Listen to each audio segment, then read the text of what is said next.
मामला आपके अटके रिफंड का हो या फिर रिटर्न का या फिर टैक्स से जुड़े उलझन का, इसे दूर करने के लिए लेकर हम हाजिर हैं आपका पसंदीदा शो टैक्स गुरु, जहां हम नियमों के दायरे में रहकर टैक्स बचाने के बेहतरीन तरीके भी आपको बताते हैं। नमस्कार, मैं हूं लक्ष्मण रॉय और इस बार हमारे साथ हैं जाने माने टैक्स एक्सपर्ट शरद कोहली साहब। सर, आपका स्वागत है हमारे शो में। और कोहली साहब ने आप सबके लिए जो प्रॉपर्टी की खरीद बिक्री करते हैं, टीसीएस कट जाता है, टीडीएस कट जाता है, रिफंड अटका हुआ, इन सब के लिए खास रिसर्च करके आए हैं और जो आपको इस शो में बताएंगे। तो आइए सबसे पहले नजर डालते हैं आज के शो में क्या है खास। आपने रिटर्न नहीं फाइल किया है तो भी आपको प्रॉपर्टी बेचने पर नहीं देना होगा ज्यादा टैक्स। अगर 6 साल तक का भी रिफंड अटका है तो आप रिटर्न फाइल नहीं करने के बाद भी कर सकते हैं क्लेम। और जीएसटी में आईटीसी से ज्यादा क्लेम करने का आ गया है नोटिस, तो क्या है इससे बचने का तरीका। इन सारे मुद्दों पर बातचीत करेंगे, लेकिन सबसे पहले मुद्दा उन लोगों के लिए जो प्रॉपर्टी की खरीद बिक्री करते हैं लेकिन उन्होंने रिटर्न फाइल नहीं किया है। ऐसा मामला बड़ी संख्या में सामने आया है और जो हमारे टैक्स गुरु शरद कोहली साहब ने भी हमसे साझा किया था कुछ देर पहले कि जब वो प्रॉपर्टी बेचने जाते हैं, उन्होंने रिटर्न नहीं फाइल किया है तो उनसे पूछा जाता है कि आपने रिटर्न फाइल नहीं किया है क्या, और कहते हैं नहीं, तो फिर उनका टीडीएस काफ़ी ज़्यादा काट लिया जाता है। और बहुत सारे ऐसे लोग हैं जो पुराने लोग हैं, रिटर्न नहीं फाइल करते हैं, जबकि ऐसा होना नहीं चाहिए, उनका ज़्यादा टीडीएस नहीं कटना चाहिए। आखिर क्यों मैं कह रहा हूँ, कोहली साहब से समझते हैं। कोहली साहब, ये वाकई गंभीर मुद्दा है। जिनके ऊपर देनदारी नहीं बनती है उनसे भी आप ज़्यादा टीडीएस काट लेते हैं। ये नियमों को समझने का फेर है या फिर जानबूझ किया जाता है? जी हाँ, मुझे लगता है कि नियमों को समझने में, इंटरप्रेट करने में गड़बड़ होती है। और मैंने देखा है लक्ष्मण के बहुत सारे जो रिटायर्ड लोग होते हैं, बुजुर्ग लोग हैं, महिलाएं हैं, कुछ होम मेकर्स हैं जिनका आय से कोई लेना देना नहीं है, पर उनके नाम प्रॉपर्टी चल रही है। तो आप जानते हैं प्रॉपर्टी पुश्तैनी है या कोई प्रॉपर्टी कभी पुरानी ली गई होगी, तो उनका जब वो प्रॉपर्टी को बेचने जाते हैं तो जो बायर होता है उसकी गैर जानकारी की वजह से या उसको कभी ऐसा गाइड कर दिया जाता है कि साहब ये रिटर्न नहीं फाइल करते, इनका आप डबल टीडीएस काट लीजिए। और जो प्रावधान कहते हैं कि अगर प्रॉपर्टी के अलावा बाकी जगह से अगर आपको इनकम आ रही है, जिसको हम 194IA कहते हैं, तो उसमें ये प्रावधान है कि जो रिटर्न नहीं फाइल करता उसका डबल या 5% दोनों में से जो ज्यादा वो काट लिया जाए। अच्छा। हालांकि मैं साथ में बताना चाहूंगा कि अगर उस शख्स के पास पैन नंबर नहीं है फिर तो 20% तक टीडीएस कर सकता है, पर ऐसा बहुत रेयर होता है कि पैन नंबर नहीं है, और अगर नहीं भी है तो उस टाइम वो ले लिया जाता है।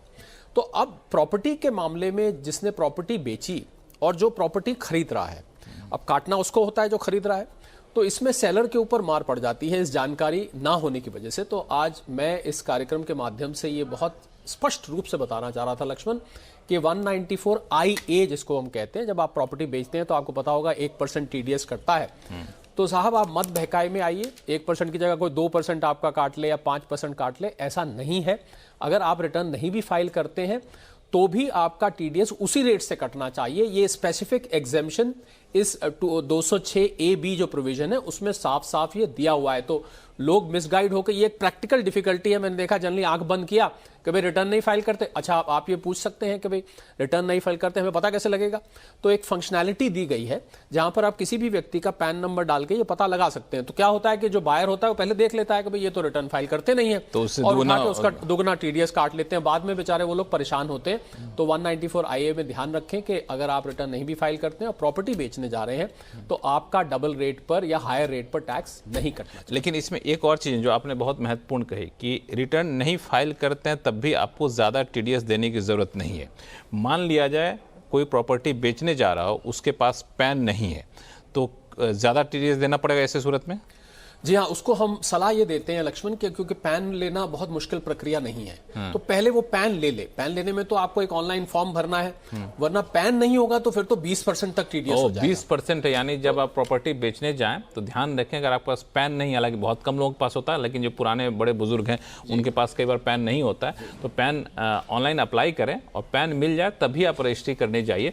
तो आपका 20% जो टीडीएस कटेगा वो नहीं कटेगा। एक और चीज, ये तो रही बात प्रॉपर्टी की, लेकिन मान लिया कोई दूसरी चीजों को बेच रहे हैं, सौदा कर रहे हैं, तो वैसे केस में क्या यही नियम लागू होगा जो 206AB का आईए आपने बताया, फिर नहीं, वह नियम अलग है? जी हाँ, अगर प्रॉपर्टी के अलावा आपका टीडीएस है, मान लीजिए प्रोफेशनल पे टीडीएस है, तो फिर उसमें 50,000 से ऊपर अगर टीडीएस है तो आपका वो रेट डबल हो जाएगा या 5% विच एवर इज हायर। उसको स्पेसिफाइड पर्संस का नाम दिया गया है कि ऐसे लोग जिन लोगों ने रिटर्न नहीं फाइल करी है पर उनका टीडीएस बनता है, वहां पर फिर ये नियम अप्लाई होगा। पर प्रॉपर्टी के केसेस में होता क्या है लक्ष्मण के, प्रॉपर्टी के केसेस में नॉर्मली लोग अनजान होते हैं और बड़ा मुद्दा होता है तो वो सोचते हैं चलो भाई अब जो करना है इसको कर आगे खत्म करें, वहां पर बहुत लोगों के पैसे फंस जाते हैं। लेकिन ये प्रॉपर्टी की बात रही, नियम अलग है।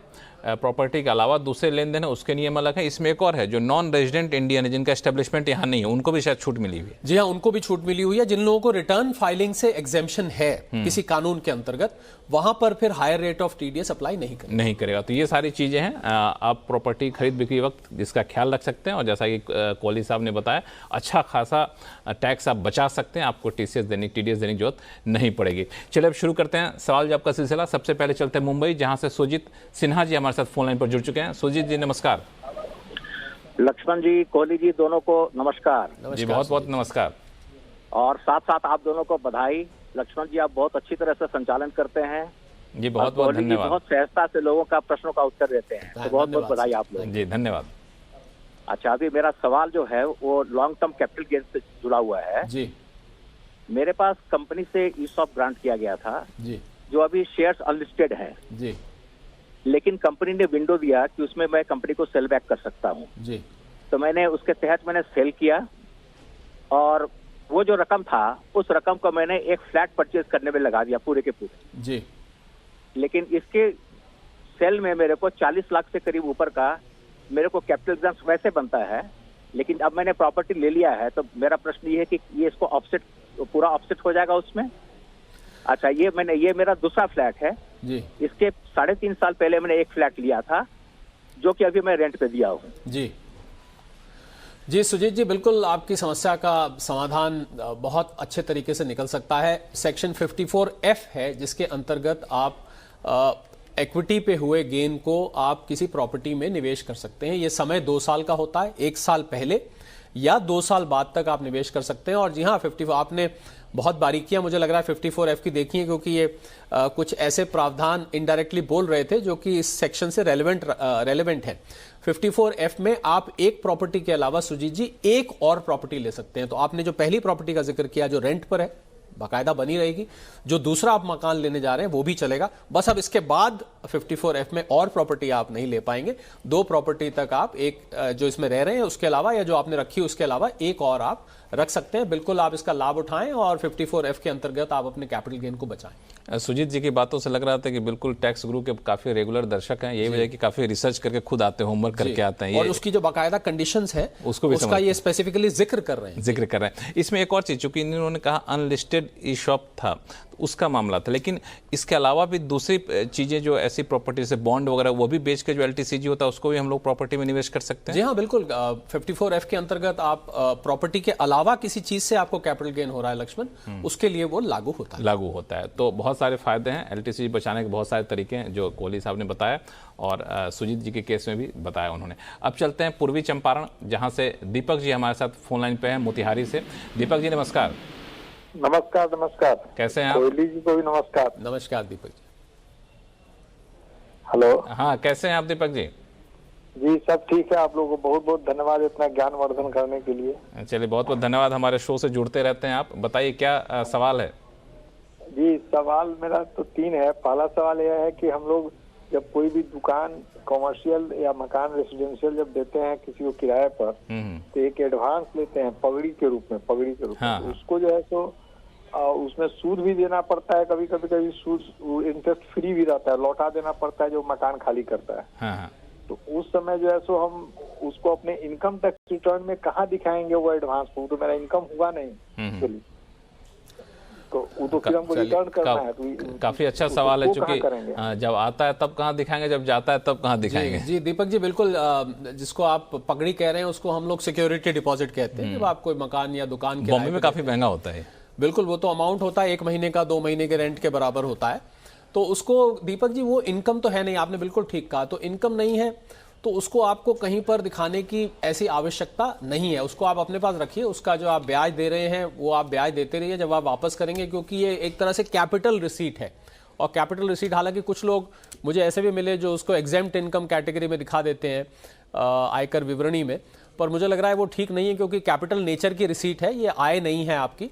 जब आप इसको वापस करेंगे तो बस वापस कर दीजिएगा। हाँ, जो किराया आएगा उस किराए को आप बाकायदा इनकम फ्रॉम हाउस प्रॉपर्टी में दिखाइएगा, पर सिक्योरिटी डिपॉजिट को दीपक जी कहीं दिखाने की जरूरत नहीं। इस पे जो इंटरेस्ट पे करते हैं उससे भी कहीं इनको दिखाने नहीं, वो भी कहीं दिखाने, मतलब वो आपको उसका कोई डिडक्शन नहीं मिलती है, डिडक्शन भी नहीं मिलेगी। मतलब ये अगला सवाल मेरा यही था, इंटरेस्ट पे करते हैं तो क्या रेंट से इनकम में कहीं उसको सेट ऑफ कर सकते हैं? नहीं मिलेगी, नहीं मिलती है।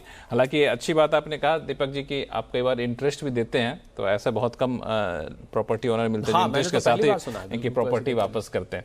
चलिए दीपक जी, आप तो कोई कंफ्यूजन नहीं है?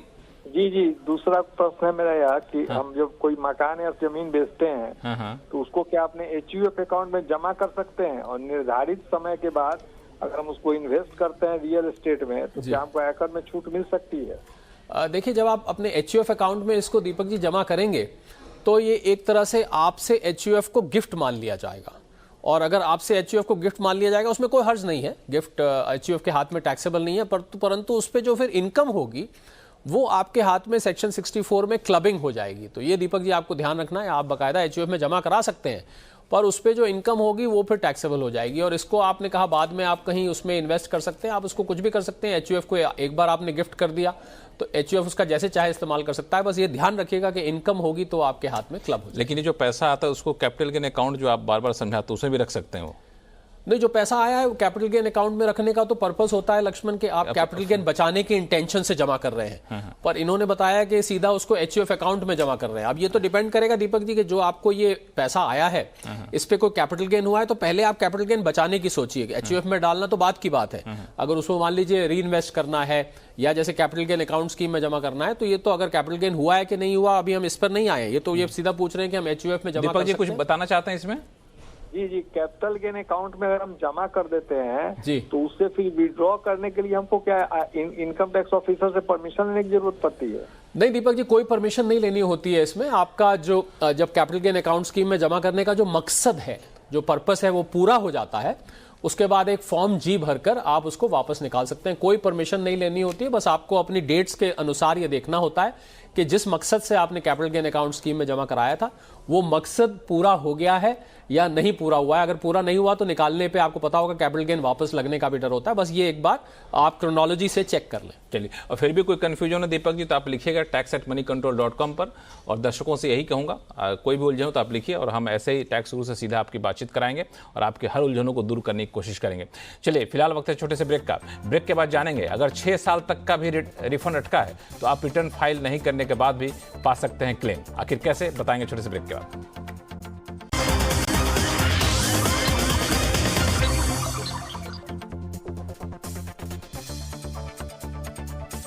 अब बात करेंगे ऐसे लोगों की जो इनकम टैक्स के दायरे में नहीं आते हैं या फिर कहें टैक्सेबल इनकम इनका लिमिट से कम है, लेकिन कई बार उनका टीडीएस या टीसीएस कम कट जाता है। लेकिन ऐसे लोग जो इनकम टैक्स के दायरे में नहीं आते हैं वो लोग कई बार रिटर्न भी नहीं फाइल करते हैं, लेकिन टीडीएस टीसीएस कट गया है तो रिफंड कैसे क्लेम करें, एक बड़ा वाजिब समस्या होती है कई लोगों की।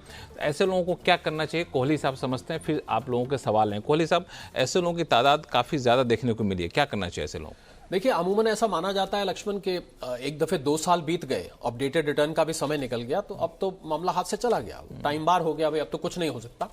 पर यही हम आज शो के माध्यम से पहली बार दर्शकों को बताने जा रहे हैं कि एक सेक्शन 119 है 119 जी, इसको ध्यान रखिएगा। इसके अंतर्गत इनकम टैक्स डिपार्टमेंट को पावर दी गई है कि अगर आपका 10 लाख रुपए तक का मामला है तो आप अपने जो प्रिंसिपल कमिश्नर है उसको आप अप्लाई कर सकते हैं। 10 लाख तक के रिफंड का मामला है। और ये रिफंड कब हो सकता है, कोई डिडक्शन, एग्जेम्पशन या आपने कैरी फॉरवर्ड ऑफ लॉस कुछ आपसे मिस हुआ है पीछे। और अगर 10 लाख से 50 लाख तक का मामला है तो फिर principal chief commissioner of income tax, और 50 लाख से भी ऊपर का मामला है तो आप सीबीडीटी के पास, यानी कि सेक्शन 119 में बाकायदा प्रोसीजर गाइडलाइन है कि ये 3 अथॉरिटीज अगर चाहें तो 6 साल तक के मामले, पिछले 6 साल तक के मामले को खोलकर आपका रिफंड दे सकते हैं। तो जिन लोगों का रिफंड फंसा है लक्ष्मण, वो मायूस ना हो। बहुत कम लोग इस बात को जानते हैं कि अभी गाड़ी निकली नहीं है, आप एक एप्लीकेशन लगा के और ये 3 अथॉरिटी जो मैंने लिमिट्स बताई हैं इसके अंतर्गत वो आपको रिफंड बाकायदा दे सकते हैं, आपका पैसा मरेगा नहीं और 6 साल तक का नहीं मरेगा। तो इसके लिए रिटर्न तो फाइल नहीं करना पड़ेगा? रिटर्न अगर वो चाहें आपको कह सकते हैं कि आप रिटर्न फाइल करिए, पर वो जनरली होता नहीं है। आप वो देख लेते हैं कि आपका इतना रिफंड है और उसको वो रिफंड को कैलकुलेट करा के आपको वापस अरे वाह, बड़ी काम की बात आपने बताई। कई लोगों के पैसे अटके पड़े, ये सोचे रिफंड, हजारों लोग हैं, हजारों लोग हैं, रिटर्न फाइल नहीं किया फिर भी रिफंड मिलेगा क्या? लेकिन ये बता दिया तरीका इन्होंने, और बहुत कुछ नहीं करना, अब तो सारा कुछ ऑनलाइन अप्लाई करिए, आपको मिल जाएगा। चलिए चलते हैं वापस से, लोगों के सवाल लेते हैं दिल्ली, जहां से चेतन जी हमारे साथ फोन लाइन पर जुड़ चुके हैं। चेतन जी नमस्कार, क्या सवाल आपके पास? नमस्कार सर। नमस्कार सर, मेरा ये क्वेश्चन था कि जैसे ना मैंने ये अपना फाइनेंशियल जो अपना ये होता है ITR मैंने खुद ही रिटर्न की, इसमें की फाइल की थी मैंने, तो बट सर उसका मुझे अभी तक रिफंड नहीं मिला है उसका। अच्छा, रिफंड नहीं मिला है, ठीक और है। कारण से बता सकता हूँ मैं, जो मेरे से मतलब जो भी गलती हो गई थी वो ये थी कि मैंने एनुअल जो भी इनकम होती है वो मेंशन नहीं की थी, बस यही मेरा रीजन था। फॉर्म 16 सब कुछ लगाया हुआ था उसमें। ओहो, अच्छा जी सर। तो चेतन जी नॉर्मली तो क्या होता है, अगर आप जब रिटर्न भरते हैं और अगर आप उसमें इनकम ही नहीं भर रहे हैं तो नॉर्मली तो वो रिटर्न फाइल ही नहीं हो पाती है, क्योंकि ये तो इनकम टैक्स रिटर्न में इनकम नहीं भरी तो ये तो ऐसा हो गया कि रोटी बनाई और लक्ष्मण उसमें आटा ही नहीं डाला, तो कुछ इस तरीके का मैटर नजर आता है। तो आप चेक करिए, हो सकता है चेतन जी कोई और गलती हुई हो। मुझे लगता है आपने, क्योंकि आपको ठीक से याद नहीं है कि इनकम नहीं भरी या क्या गलती हुई है, मुझे लगता है इसमें आपके पास सबसे अच्छा विकल्प यही है कि आप अपने लोकल असेसिंग ऑफिसर के पास जाएं, वहां से अपनी रिटर्न को खुलवाएं और वो अच्छे से चेक करेंगे कि आखिर गलती कहाँ हुई है, क्योंकि इनकम नहीं भरने के बगैर तो आप रिटर्न फाइल ही नहीं कर सकते हैं। फॉर्म 16 आपने कह रहे हैं कि आपने लगाया है, तो आप एक दफे उसको असेसिंग ऑफिसर के जरिए चेक करिए और कुछ उसका हल निकले। कोई दिक्कत होगी तो वापस से संपर्क करिएगा। चलते हैं पुणे, जहां से प्रमोद जी फोन लाइन पे जुड़े हुए हैं। प्रमोद जी नमस्कार।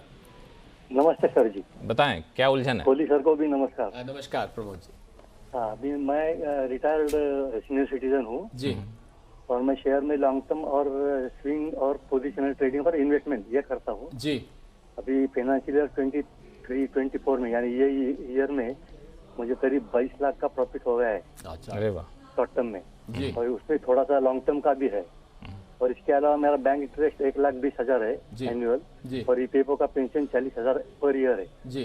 तो मुझे ये पूछना है कि अपना टैक्स ऑडिट के लिए क्राइटेरिया क्या होता है, इधर प्रॉफिट होता है या टर्नओवर होता है, और वो कितना होता है, ये पूछने का। प्रमोद जी 10 करोड़ की लिमिट होती है, आपको पता होगा। अगर आपके कैश के ट्रांजैक्शंस 5% से ज्यादा नहीं है तो टैक्स ऑडिट की 10 करोड़ की लिमिट होती है। उसमें आपके केस में जैसे आप कर रहे हैं उसमें तो टर्नओवर देखा जाता है, तो टर्नओवर आपका अगर देख लीजिए 10 करोड़ पहुंच रहा है तो आपको उसमें बाकायदा फिर टैक्स ऑडिट होगा, बुक्स ऑफ अकाउंट्स भी रखनी होती हैं, और अगर 10 करोड़ से कम है फिर आपको टैक्स ऑडिट की जरूरत नहीं है। मुबारक हो बहुत बहुत प्रमोद जी को, 22 लाख का लक्ष्मण गेन हुआ है और अब रिटायर्ड है। मुझे लग रहा है बहुत अच्छा लगता है आपका रिटायर्ड वक्त इतना अच्छा और इतना मुनाफे से बीत जाए तो जी। चलिए प्रमोद जी, उम्मीद करते हैं कि आपकी उलझन दूर हो गई होगी। अब फिलहाल वक्त है छोटे से ब्रेक का। ब्रेक के बाद जानेंगे जीएसटी में आईटीसी ज्यादा क्लेम करने का आ गया है नोटिस, तो क्या करें, इससे बचने का क्या है तरीका, बताएंगे छोटे से ब्रेक के बाद।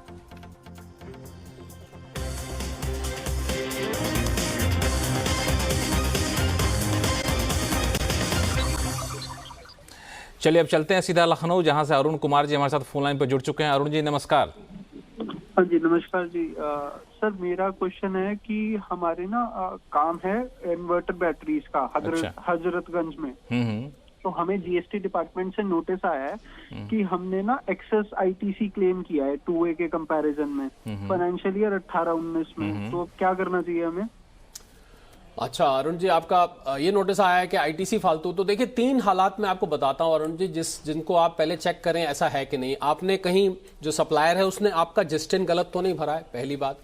दूसरा ये दिखा दीजिए उसने कहीं B2B की जगह B2C तो नहीं आपको कैटेगरी में डाल दिया है। और तीसरा उसने ये देखिए कि आपकी जो उसने जो अपनी रिटर्न भरी है उस रिटर्न में आपको कहां क्लेम उसने दिखाया है, मतलब जो GSTR 1 में ना दिखा के सीधा 3B में आपका डिपॉजिट दिखा दिया होगा। अगर ऐसा केस है तो 5 लाख से कम अगर आईटीसी फालतू का नोटिस आया है तो आप उस सप्लायर से एक डिक्लेरेशन लेके जमा करके आप उसको क्लियर करा सकते हैं। और 5 लाख से ऊपर है तो किसी प्रैक्टिसिंग सीए का आपको एक सर्टिफिकेट लेना पड़ेगा, उसको आप जमा करिए और वो जो आपको एक्सेस आईटीसी का नोटिस आया है वो नोटिस ड्रॉप हो जाएगा, मतलब वो आपको पहले क्लेम हो जाएगा। और पहले हुआ करता था अरुण, आजकल तो अरुण जी ये नहीं होता है, क्योंकि ये मुझे लग रहा है कि पुराना आपका मैटर होगा। क्योंकि आजकल तो क्या होता है लक्ष्मण, 1 और 3B में अगर मिसमैच हो तो वो रिटर्न आपकी आगे लेगा ही नहीं लेगा। मुझे लग रहा है कोई पुराना इनका मसला होगा। तो मैंने 3 सर्कमस्टांसेस बताए, आप तीनों पे देखिए और उसके बाद इसको जमा करके उसको आप क्लियर करा सकते हैं। चलिए तरुण जी, उम्मीद करता हूं कि आपकी उलझनें यहाँ पर दूर हुई होगी। फिर भी कोई दिक्कत तो आप हमें लिख भेजिएगा, और सभी दर्शकों से यही कहूँगा कि कोई उलझन हो तो आप हमें लिख भेजिए tax@moneycontrol.com पर। और जैसा कि शरद कोहली साहब से आप लोगों को सीधा कांटेक्ट कराता हूं, ऐसे ही हमारे टैक्स गुरु आपसे सीधी बातचीत करेंगे, आपकी उलझनों को दूर करेंगे। कोहली साहब, आपका बहुत बहुत शुक्रिया सभी सवालों का बेहद ही आसान भाषा में जवाब देने के लिए। और टैक्स गुरु में फिलहाल इतना ही। आप देखते रहिए CNBC आवाज़। नमस्कार।